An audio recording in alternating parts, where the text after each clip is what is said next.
Bangladesh premier league BPL অদ্ভুত এক রঙ্গমঞ্চ, যেখানে বকেয়া শোধ না করায় ফ্র্যাঞ্চাইজি মালিক আটকা থাকেন হোটেলে। পেমেন্ট না পাওয়ায় ক্রিকেটাররা চান না খেলতে। টাকার জন্য বাসের ড্রাইভার জব্দ করে রাখে ক্রিকেটারদের কিট। বলা চলে এসব আজব কাণ্ডেই ওয়ার্ল্ড ফ্র্যাঞ্চাইজি ক্রিকেটে বিপিএল সুপারহিট। তার উপর গেল 14 মাসে বিসিবিতে তিনবার রদবদল, 3 ভিন্ন প্রেসিডেন্টে বারবার পেকেছে তালগোল। সংশয় দেখা দিয়েছে বিসিবির নতুন কমিটি কি সেই জট থেকে বেরিয়ে ঠিকঠাক বিপিএল আয়োজন করতে পারবে। আপাত দৃষ্টিতে পূর্ব নির্ধারিত ডিসেম্বর-জানুয়ারিতে বিপিএল আয়োজন অনেকটাই কঠিন। সামনে আবার জাতীয় নির্বাচন, তুমুল চ্যালেঞ্জিং হলেও এই সময়ে বিপিএল আয়োজন করার সিদ্ধান্ত নিয়েছে বিসিবি। কেন নির্বাচনের পর বিপিএল আয়োজন সম্ভব নয়, আর কেনই বা ডিসেম্বর-জানুয়ারি একমাত্র অপশন, সেটা খোলাসা করেছেন বিসিবির মিডিয়া কমিটির চেয়ারম্যান আমজাদ হোসেন। আমাদের ক্লাইমেট কনসিডার করলে এপ্রিল অ্যান্ড মে সবসময় বৃষ্টি থাকে। আর আরেকটা হচ্ছে আমাদের এফটিপির প্ল্যানে ওই সময় আমাদের কিন্তু আপনার হচ্ছে পাকিস্তানের সাথে হোম সিরিজ আছে, নিউজিল্যান্ডের সাথে সিরিজ আছে, অস্ট্রেলিয়ার সাথে সিরিজ আছে।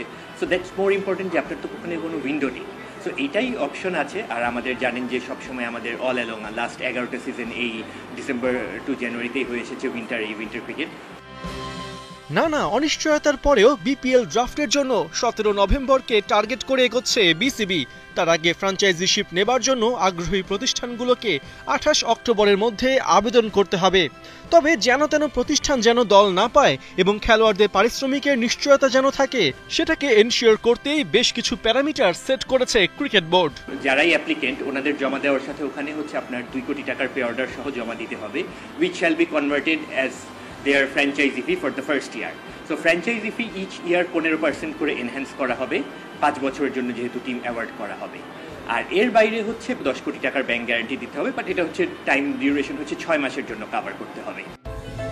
বিপিএলে অনেকবারই রেভিনিউ শেয়ার নিয়ে আওয়াজ তুলেছে বিভিন্ন ফ্র্যাঞ্চাইজি, কিন্তু এর কোনো কুল কিনারাই হয়নি।